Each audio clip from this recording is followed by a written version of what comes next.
Okay, today is on the New Testament. The business of the New Testament was not so cut and dried as the Old Testament, because the Protestants basically ripped out a whole section of the Old Testament. But the New Testament was a little bit more complicated. And if you've got the book, the place where I underlined most of my stuff was page 77. If you just came in, you need to get the quiz.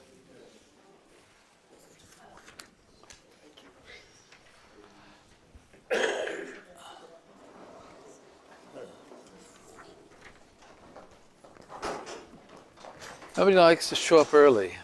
What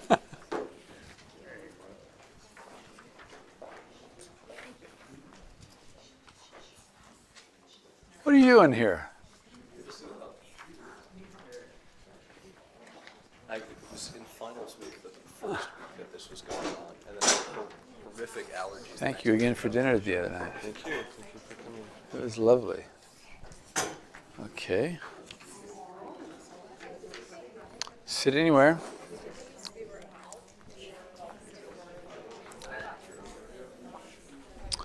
So, page 77, what the word that jumped off the page at me was the words epistemological lurch.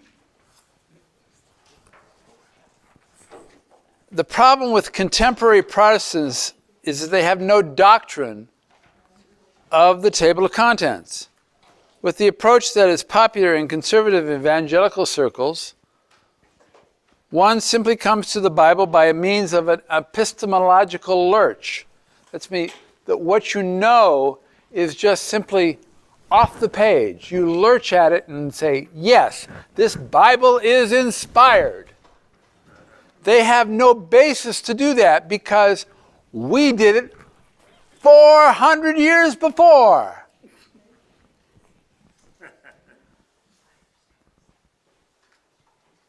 You know, when you think of the Bible as being this collection of books, and suddenly the Protestants say, okay, this Bible is inspired. Well, how did they do that?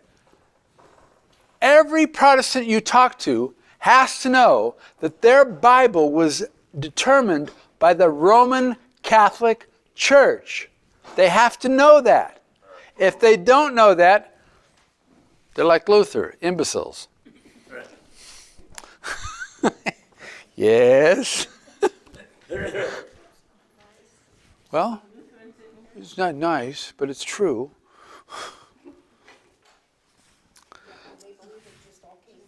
They just, yeah. See, a friend of mine, she was saying, yeah, and you Catholics added 7 books to the old. no, they took away 7 books. I said to her, no, you took away. Let us not forget that God determines the canon, but human beings discover the canon. God regulates the canon, but human beings recognize the canon. The church listed the books of the canon at the Council of Carthage in 397. It did not confer upon them any authority that they did not already possess.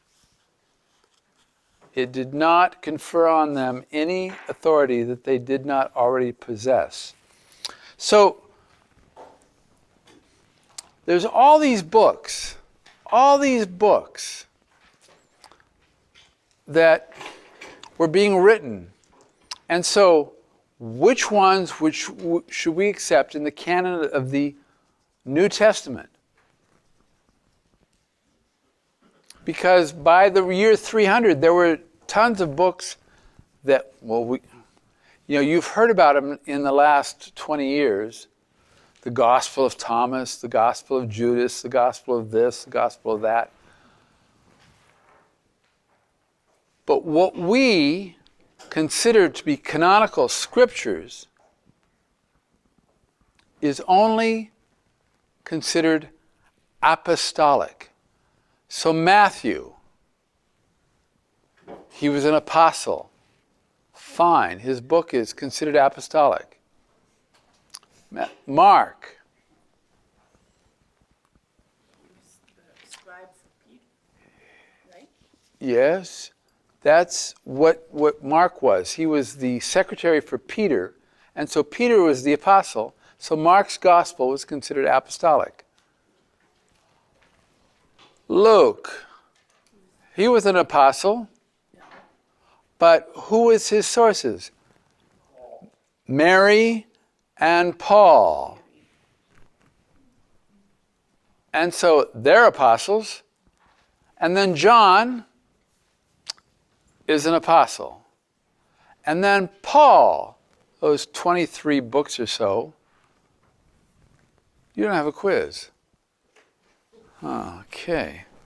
You came in late. What? You don't have one. Okay, we're going to do this quiz a little later, but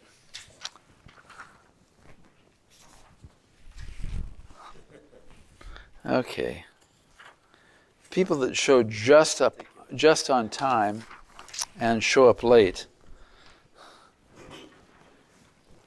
Everybody got the quiz? Yes. Okay. What are you doing over there? How come you're not at a table? Because I was late, I didn't want you to yell at me. Well, find a seat. Yeah. Yeah. So, in the Protestant Reformation, Luther picked up the book of James because the book of James was different from all the others. And the book of James had this business about works and faith, which Luther didn't believe. And so he, in his translation of the scriptures, he put that book at the end, behind Revelation. It was a nothing book.